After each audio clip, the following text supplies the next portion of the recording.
Shalom Bapak Ibu dan saudara-saudari semua. Semoga Tuhan Sang Kebenaran itu senantiasa memberkati kita sekalian. Mari kita berdoa. Ya Bapa Sang Kebenaran, ampunilah kami akan segala ketidakbenaran yang kami lakukan, yang kami pikirkan. Bawalah kami untuk semakin jeli melihat kebenaran-Mu dan tidak alergi untuk mendengar kebenaran itu. Serta mampukan kami juga untuk melakukan hal-hal yang benar yang Engkau kehendaki. Di dalam nama Tuhan Yesus kami berdoa. Amin. Renungan kita hari ini terambil di dalam 2 Tawarik pasal yang ke-18 ayat 12 sampai 22. Kali ini saya tidak akan membacakannya, tapi saya mungkin akan meringkaskannya untuk kita. 2 Tawarik pasal 18 ayat 12 sampai 22. Ini mengisahkan mengenai Raja Ahab yang kala itu bekerja sama dengan Raja Yosafat. Raja Ahab yang berasal dari kerajaan Israel, yaitu kerajaan utara, bekerja sama dengan Yosafat yang berasal dari kerajaan selatan, yaitu kerajaan Yehuda. Mereka ingin berperang melawan Ramot Gilead. Sebelum mereka memutuskan untuk maju berperang, Yosafat berkata, "Adakah lebih baik kita mencari firman Tuhan dahulu?" Atau dia berkata, "Baiklah tanyakan dahulu firman Tuhan." Maka karena itu mereka memanggil para nabi-nabi pada waktu itu. Total ada 400 nabi-nabi. Tapi nabi-nabi ini adalah nabi-nabi yang dipilih oleh Ahab. Atau mungkin boleh kita katakan nabi-nabi palsu.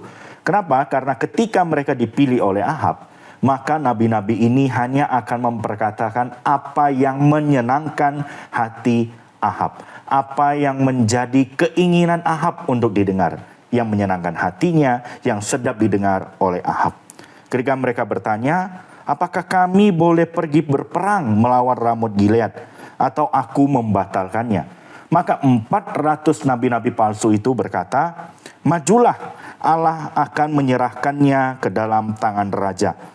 Tapi walaupun demikian, sudah 400 nabi-nabi palsu yang berkata demikian, Yosafat berkata, "Apakah masih ada yang lain?" Maka singkat cerita, dibawalah satu nabi Tuhan, yaitu Mika bin Yimla. Dia benar-benar nabi Tuhan, dia menyuarakan kebenaran, menyuarakan firman Tuhan, suara Tuhan. Maka ketika Ahab bertanya, pertanyaan yang sama, "Apakah kami boleh pergi berperang melawan Ramot Gilead atau aku membatalkannya?" Mika awalnya menjawab, "Majulah raja dan kamu akan beruntung sebab mereka akan diserahkan ke dalam tanganmu." Ahab pun menjadi tidak senang karena mendengar perkataan Mika. Ahab tahu bahwa yang dikatakan oleh Mika itu menggunakan nada sarkas ataupun satir. Ahab kembali menyuruh agar Mika mengatakan hanya kebenaran saja. Setelah itu Mika pun mengatakan kebenaran.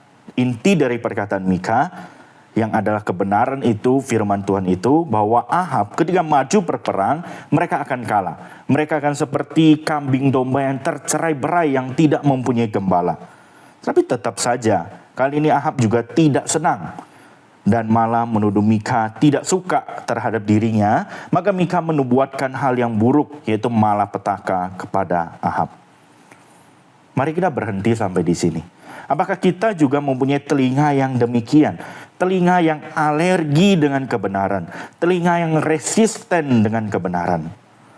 Telinga serta hati kita yang tak pernah senang apabila mendengar kebenaran itu. Telinga yang hanya mencari kesenangan. Apabila perkataannya menyenangkan hatiku, hanya itu saja yang aku dengar. Marilah hari ini kita belajar untuk mencari suara kebenaran, yaitu firman Tuhan itu sendiri. Firman Tuhan yang hari ini dapat kita baca, dapat kita renungkan itu sendiri. Itulah kebenaran yang perlu kita cari, yang perlu kita lakukan, yang perlu kita dengar. Apabila hari ini kita ditegur melalui firman Tuhan akan segala dosa dan kesalahan kita, marilah kita menerima teguran yang bersifat kebenaran itu dan kita bertobat. Mari kita berdoa. Ya Tuhan Sang Kebenaran, ajarlah kami untuk senantiasa mencari suara kebenaran-Mu.